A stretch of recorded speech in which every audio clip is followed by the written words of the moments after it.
담임 목사님의 말씀이 저를 더 부담스럽게 만들었습니다. 그럼에도 불구하고 늘 이 강단에 설 수 있는 기회를 주신 우리 점촌제일교회 우리 성도님들께 정말 감사드립니다. 제가 종종 그 인터넷에서 영상을 이렇게 찾아볼 때가 있습니다. 설교에 이렇게 사용할 수 있는 그런 영상이 있을까, 도움이 될 부분은 없을까 찾아보는데요. 어느 날 영상을 보다가 한 젊은 부부가 인터뷰하는 그런 영상이 있더라고요.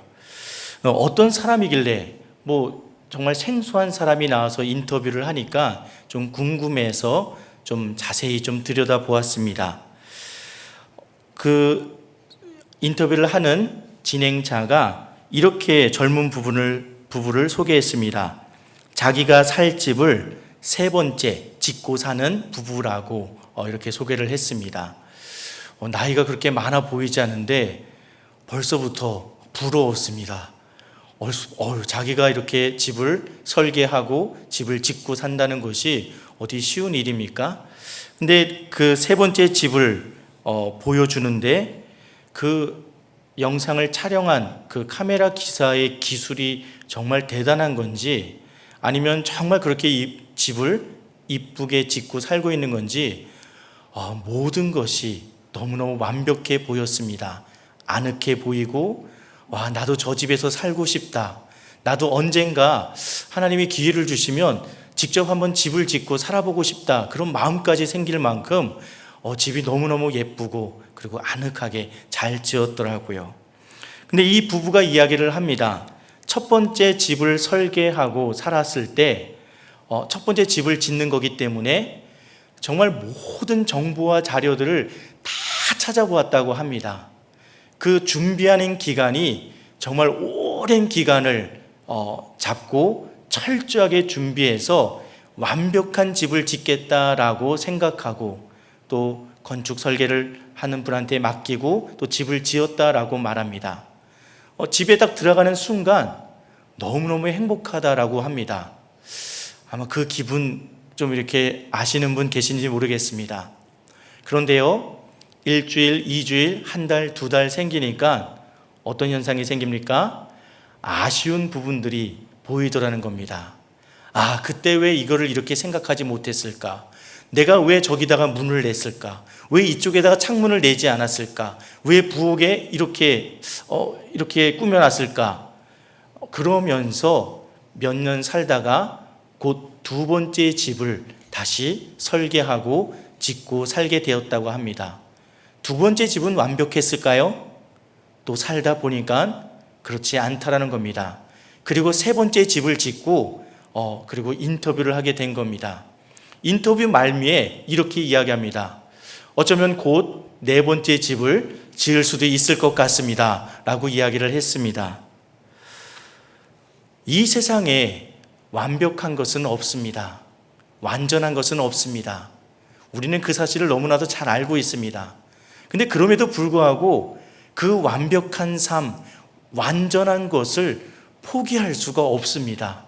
그래서 집을 건축하던 이 부부도 좀 더 완벽하고 빈틈없는 또 내가 살기에 최적인 그 집을 짓기 위해서 첫 번째, 2번째, 3번째 시도를 하고 또 4번째 시도를 할 수도 있을 것 같다라고 이야기를 합니다. 근데 이것은 집을 짓는 것뿐만 아니라 우리의 인생과 우리의 삶 가운데에서도 그렇게 나타날 때가 참 많습니다. 내가 좀 더 완벽한 인생을 살기 위해서, 좀 더 완전한 삶을 살기 위해서 나의 스펙을 만들기도 합니다. 여러 가지 경험도 하고요. 또 학업을 해서 졸업장을 만들기도 하고 내가 다른 사람들에게 부러움이 되는, 다른 사람 앞에 꿀리지 않는 그런 완벽한 삶을 살기 위해서 나를 만들기도 합니다. 그런데 그게 잘 됩니까? 잘 안 됩니다. 그러면 이제는 어떤 현상이 나타납니까? 내 자녀의 몫으로 그것을 돌립니다. 우리 중고등부 학생들 여기 앉아 있는데요. 우리 부모님들이 내 자녀를 완벽한 인생을 사는 삶을 살도록 만들기 위해서 조각가가 나무를 돌조각을 정과 끌로 때리고 깨서 다듬듯이 내 자녀들의 삶을 그렇게 내가 만들려고 하는, 그렇게 완벽한 모습으로 어느 하나 티 없이 정말 완벽한 구조로 만들기 위해서 내 자녀의 삶의 스케줄을 만듭니다. 아침에 몇 시에 일어나고 밥은 무엇으로 먹고 학교 끝나면 어디 학원에 가야 되고 또 그 학원을 끝나면 다른 학원을 가고 학원을 끝나고 들어오면 과제를 해야 되고 그리고 씻고 자고 또다시 반복되는 그런 삶을 계속해서 살도록 합니다. 힘들어할 때 부모님들은 이렇게 말합니다. 엄마 아빠는 너와 같은 환경에서 자라지 못했다. 엄마 아빠가 너한테 이렇게 후원하고 지원할 때 네가 좀 더 노력하면 엄마 아빠보다 더 완벽한 인생을 살 수 있지 않겠냐? 조금만 힘내라 라고 말합니다. 오늘 우리가 함께 읽은 사무엘상 17장 말씀에서는 너무나도 부러움의 대상이 될 수 있는 완벽한 인생을 살고 있는 한 사람이 등장하고 있습니다. 누구일까요? 골리앗입니다. 여러분 동의하지 않으십니까? 왜 갑자기 골리앗이죠? 라고 하는 겁니까? 골리앗은 어떤 인물입니까? 사무엘상 17장 4절에서 7절 말씀 다시 한번 읽어보도록 하겠습니다. 처음 읽는 거죠? 제 원고에는 있어서 17장 4절에서 7절 말씀 한번 찾아서 읽어보도록 하겠습니다. 우리 한 목소리로 같이 읽도록 하겠습니다.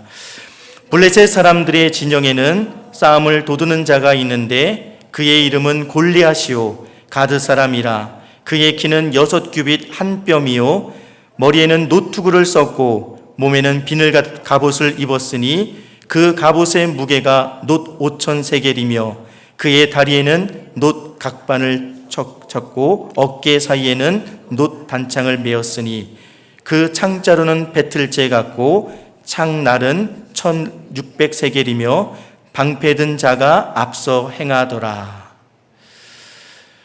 골리앗을 수식하는 문장, 단어 중에서 눈에 띄는 표현들이 있습니다. 싸움을 도드는 자, 키가 6규빗 한 뼘, 갑옷의 무게가 놋 5천 세겔, 창자루는 배틀째 같고 창날은 철 600세겔.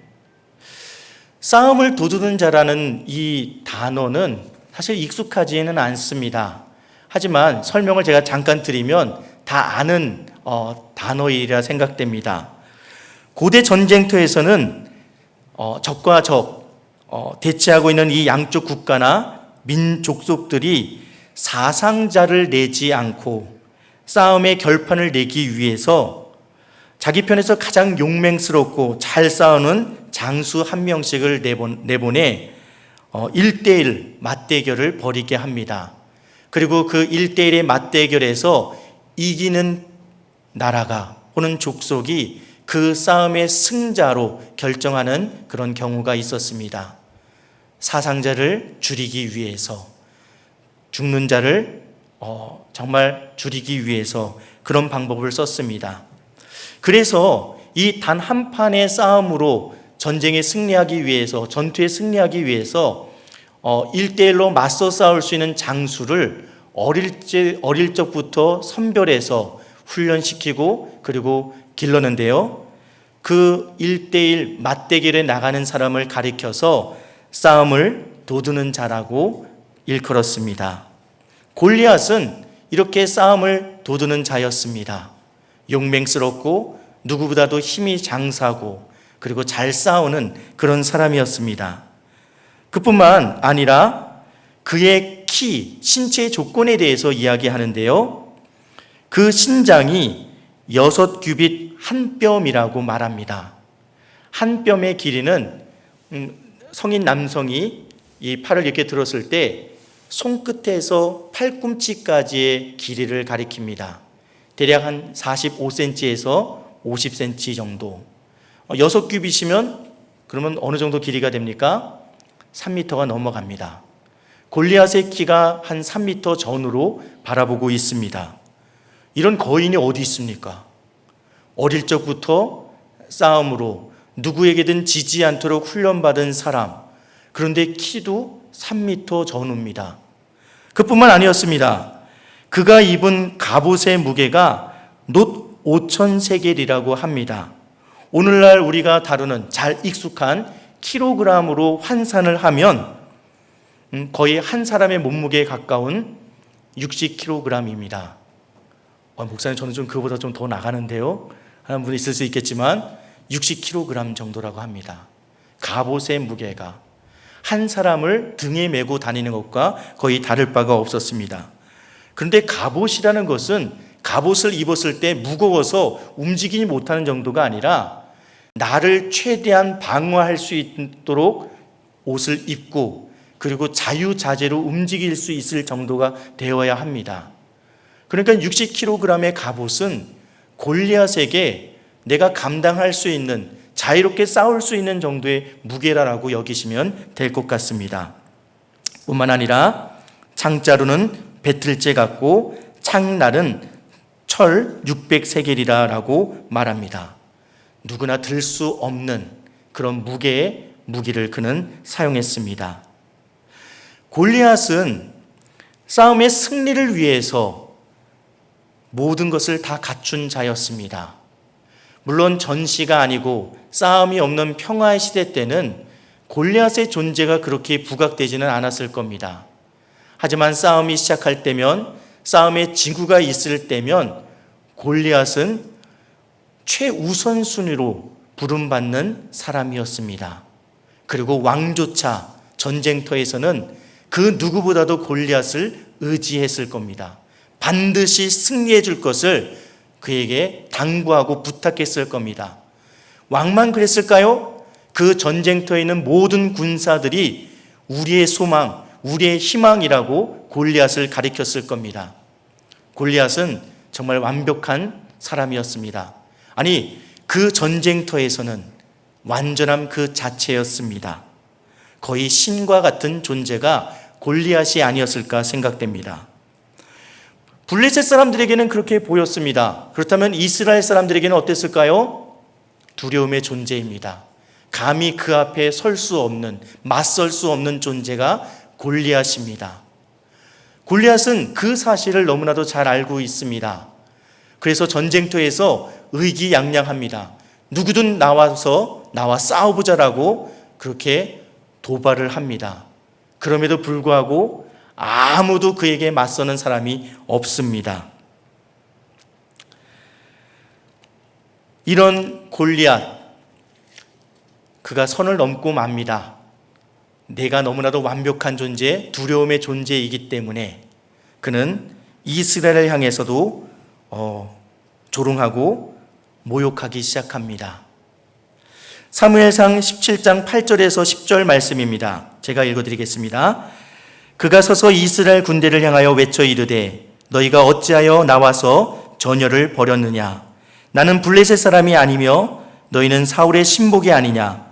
너희는 한 사람을 택하여 내게로 내려보내라.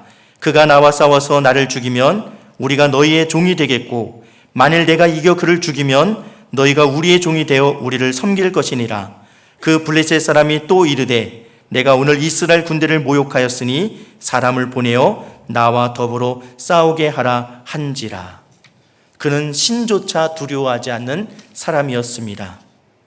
여러분, 혹시 이러한 골리앗과 같이 완전에 가까운 사람, 신도 두려워하지 않는 그런 삶을 살기 원하십니까? 내 자녀를 골리앗처럼 만들기 원하십니까? 아마 네라고 대답할 분은 아무도 없을 겁니다. 왜냐하면 골리앗이 그 전쟁터에서 최고로 선호되는 사람이고 완전해 보이는 사람일지는 모르겠지만 그에게는 하나님이 없기 때문에 그렇습니다. 그렇다면 하나님을 알지 못하는 자가 떠드는 이 전쟁터에서 하나님의 사람들이 어떻게 반응하며 어떻게 대처하기를 원하실까요?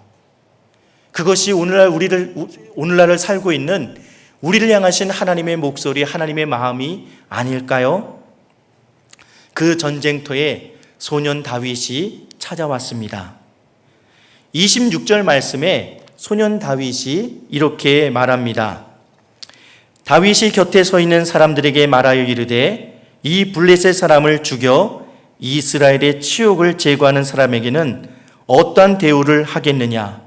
이 할례 받지 않은 블레셋 사람이 누구이기에 살아계시는 하나님의 군대를 모욕하겠느냐? 정말 대단하지 않습니까? 소년, 군인의 자격을 얻을 수 없는 어린 나이임에도 불구하고 전쟁터에서 아무도 나서지 못하고 두려움 가운데 빠져서 도망갈 궁리만 하고 있는 이스라엘 군대 앞에서 어린 소년이 이렇게 말하고 있습니다. 그가 이스라엘에게 치욕을 주었다. 하나님의 군대를 모욕하였다. 내가 그 사람을 쓰러뜨린다면 어떤 보상이 있겠느냐? 그를 왜 아무도 나가서 치지 않으냐라고 다윗이 소리치고 있습니다. 사실 이 정도의 믿음, 이 정도의 신앙만 있어도 저는 너무너무 부러울 것 같습니다. 하지만 말로 하는 신앙, 말로 하는 믿음, 그거는 우리 가운데서도 가능한 이야기 아니겠습니까? 하지만 소년 다윗이 그냥 말로만 신앙의 모습을 보였습니까? 그렇지 않습니다. 그리고 정말 이 소년 다윗을 통해서 하나님께서 원하시는 하나님의 뜻, 하나님의 마음을 이스라엘 군사들에게 전하고 선포할 때 이스라엘 군사와 그리고 이스라엘의 왕의 반응에 대해서 우리는 너무너무 실망감을 감출 수가 없습니다. 11절 말씀에 골리앗 앞에 두려워 떨었더라 라는 말씀이 기록됩니다. 11절 말씀에 사울과 온 이스라엘이 블레셋 사람의 이 말을 듣고 놀라 크게 두려워하였다라고 성경 말씀은 기록합니다. 언제 우리가 두려움에 빠집니까? 어느 순간 우리의 마음이 무너집니까? 하나님을 온전히 바라보지 않을 때, 하나님을 잊어버릴 때 우리는 두려움에 빠집니다. 내 적이 얼마만큼 강하느냐, 얼만큼 무장을 했느냐, 그거에 따라서 우리가 무너지고 두려워하는 것이 아니라 우리의 눈이, 우리의 마음이 하나님을 잊어버렸을 때, 하나님을 보지 않았을 때 우리는 두려움 가운데 빠집니다. 이스라엘 백성들은 자신들이 선택받은 하나님의 백성이라고 자처했지만 그 싸움의 순간에 하나님을 바라보지 못하고 있습니다. 하나님을 잊어버리고 있습니다. 그리고 큰 두려움이 찾아왔고 아무 소리도 내지 못하는 숨조차 쉴 수 없는 두려움 가운데 빠져 있습니다. 소년 다윗이 우리 민족을, 하나님의 백성을, 군대를 모욕하고 치욕을 주는 저 골리앗을, 저 장수를 가만 놔둡니까? 라고 했을 때 그 친형들은 오히려 다윗을 책망하고 있습니다. 여러분, 우리가 어려움에 빠졌을 때 나랑 정말 가까운 사람들이 내 마음을 더 힘들게 만드는 순간들이 있습니다. 내가 용기 내어서 믿음의 사람은 이렇게 살아야 되지 않습니까? 라고 한다면 정말 나와 가까운 사람은 그 믿음의 말에 지지해주고 맞장구 쳐주고 더 용기를 붙돋아 줘야 되지 않겠습니까?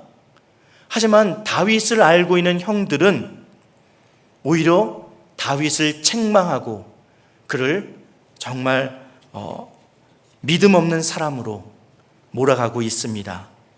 28절 말씀 같이 한번 읽어볼까요? 28절 말씀입니다. 큰형 엘리압이 다윗이 사람들에게 하는 말을 들은지라 그가 다윗에게 노를 바라여 이르되 내가 어찌하여 이리로 내려왔느냐? 들에 있는 양들을 누구에게 맡겼느냐?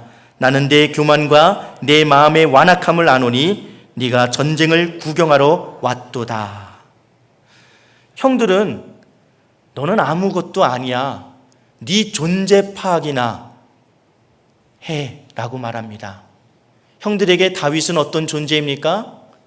싸움의 경험이 없는 양이나 치는 목동에 불과합니다. 네 존재를 알고 그런 소리를 해. 너는 그렇게 말할 자격이 없어 라고 말합니다. 그리고 너는 입으로만 믿음 있는 척하는구나.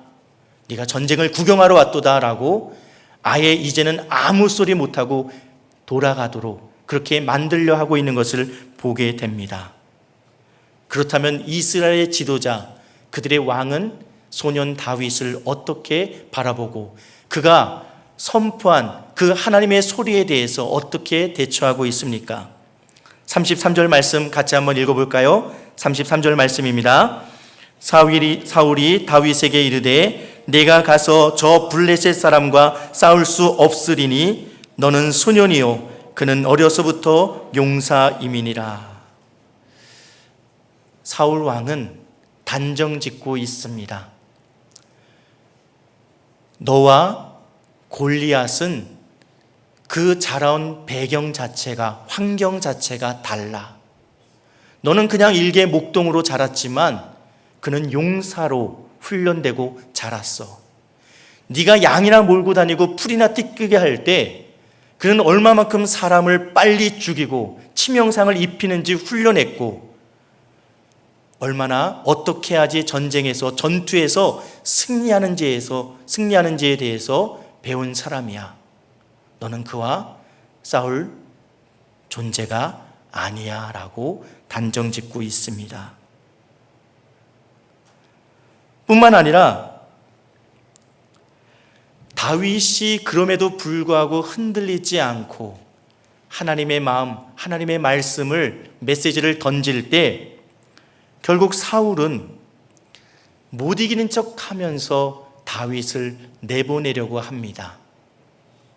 그런데 그 내보내려는 그 모습 가운데 정말 이 사람이 믿음 있는 사람인가? 이스라엘의 왕의 자격이 있는 사람이었을까라는 생각이 드는 그런 행위를 하고 있습니다. 38절 말씀 같이 한번 읽어볼까요? 이에 사울이 자기 군복을 다윗에게 입히고 노투구를 그의 머리에 씌우고 또 그에게 갑옷을 입히매. 무엇을 하고 있습니까? 사울은 다윗을 골리앗처럼 만들려고 하고 있습니다. 너 그와 싸우려면, 그와 맞짱을 뜨려면 골리앗이 갖춘 것만큼은 아닐지라도 비슷한 조건은 돼야 되지 않겠어? 내 투구를 쓰고 나가라. 내 칼을 주겠다. 내 갑옷을 입혀주겠다라고 말합니다. 우리는 믿음의 사람들입니다. 그리스도인들입니다. 내 자녀가, 내가 하루하루 살아갈 때 세상과 맞서 싸우고 영적인 전투에 임할 때 우리 역시 사울처럼 그런 잘못된 지식 가운데, 믿음 가운데 빠지고 있지는 않습니까? 하나님, 왜 나에게 물질을 허락하지 않습니까? 하나님, 왜 나에게 이런저런 환경을 허락하지 않습니까? 내게 이런 것만 주어진다면, 내게 이런 환경만 주어진다면, 이런 조건만 주어진다면 싸워볼만 할 텐데, 살아볼만 할 텐데 왜 나에게는 이런 걸 주지 않습니까? 라고 하지는 않습니까? 하지만 놀라운 것은요, 다윗의 모습 속에서 드러나고 있습니다. 다윗은 사울이 입혀준 투구와 갑옷과 칼을 차봅니다. 이 표현에서 다윗에게 이런 표현을 쓰고 있습니다. 익숙하지 않아서. 무엇이 익숙하지 않았습니까? 세상적인 방법으로 살아가는 것이 익숙하지 않아서. 다윗은 일개 목동인지는 모르겠지만 그가 들판에서 양들을 칠 때, 목동으로 살아갈 때 믿음으로 살아가는 것이 무엇인지는 그는 알고 있었습니다. 하나님이 도와주시고 하나님이 인도하실 때 그가 하나님이 주신 평안을 누릴 수 있음을 그는 분명히 알고 있었습니다. 그가 그 갑옷과 투구와 칼을 차고 거닐어 보다가 익숙하지 않으므로 사울의 그 제안을 거절합니다. 그리고 그가 무엇을 들고 있습니까? 오늘 제목처럼 그가 목동이었을 때 들었던 막대기와 돌 5을 들고 있습니다. 막대기와 돌 5이 신식 무기, 최신 무기인가요? 그렇지 않습니다. 다윗은 그의 그 선택을 통해서, 그의 행위를 통해서 그의 하나님에 대해서 고백하고 있습니다. 26절 말씀 같이 한번 읽어보도록 하겠습니다. 26절 말씀입니다. 다윗이 곁에 서 있는 사람들에게 말하여 이르되 이 블레셋 사람을 죽여 이스라엘의 치욕을 제거하는 사람에게 어떠한 대우를 하겠느냐? 이 할례받지 않는 블레셋 사람이 누구이기에 살아계시는 하나님의 군대를 모욕하겠느냐? 다윗은 골리앗이 모욕하고 조롱하는 이스라엘 군사들에 대해서 단지 그들을 모욕하고 조롱하는 것이 아니라 하나님을 조롱하고 하나님을 모욕하는 것으로 그는 여기게 됩니다. 그리고 거기에 대해서 거룩한 분노를 일으키고 있습니다. 뿐만 아니라 그는 자신이 목동이었지만 목동으로 살아갈 때 그와 함께 하시고 그를 도우시고 그를 통하여 역사하시는 하나님에 대해서 고백하고 있습니다. 37절 말씀 같이 한번 읽어볼까요? 37절 말씀입니다. 함께 읽겠습니다. 또 다윗이 이르되 여호와께서 나를 사자의 발톱과 곰의 발톱에서 건져내셨은즉 나를 이 블레셋 사람의 손에서도 건져내시리이다. 다윗에게 이르되 가라, 여호와께서 너와 함께 계시기를 원하노라. 아멘. 다윗은 알고 있었습니다. 내가 들판에서 맹수를 만났을 때 나를 구하시고 나를 보호하신 분, 나를 통하여 양들을 보호케 하신 분이 하나님이라는 사실을 그는 기억했습니다. 그리고 그 하나님을 의지하여 내가 이 싸움 골리앗과 1대1의 맞대결에 나아가겠습니다 라고 고백하고 있습니다. 다윗은 자기 스스로를 생각해서 믿음이 완벽한 존재라고 생각하지 않았습니다. 완전한 사람이라고 생각하지 않았습니다. 하지만 그는 분명히 확신하는 것이 있었습니다. 완전하신 하나님, 완벽하신 하나님을 바라볼 때, 그분을 의지하고 그분과 함께 나아갈 때 완전함을 경험할 수 있음을 그는 분명히 알고 있었습니다. 오늘날 우리는 블레셋과 대치한 이스라엘 백성들과 같은 그러한 세대를 살고 있습니다. 어떻게 대처하고 어떻게 맞서시겠습니까? 두려워, 무서워, 도망갈 길을 찾겠습니까? 아니면 우리 한 사람 한 사람이 골리앗처럼 되기 위해서 그렇게 내 자신을, 내 자녀들을 만들어 가기를 원하십니까? 하나님은 오늘 다윗을 통해서 분명히 말씀하십니다. 너희가 역사하고 너희가 싸우는 것이 아니라 모든 것을 이루시는 하나님을 바라보아라. 내가 너를 위해서 싸우겠다라고 말씀하십니다. 나를 위해 싸우시는, 나를 위해 완전함을 경험케 해주시는 하나님을 바라보는 저와 여러분 될 수 있기를 주님의 이름으로 축원합니다.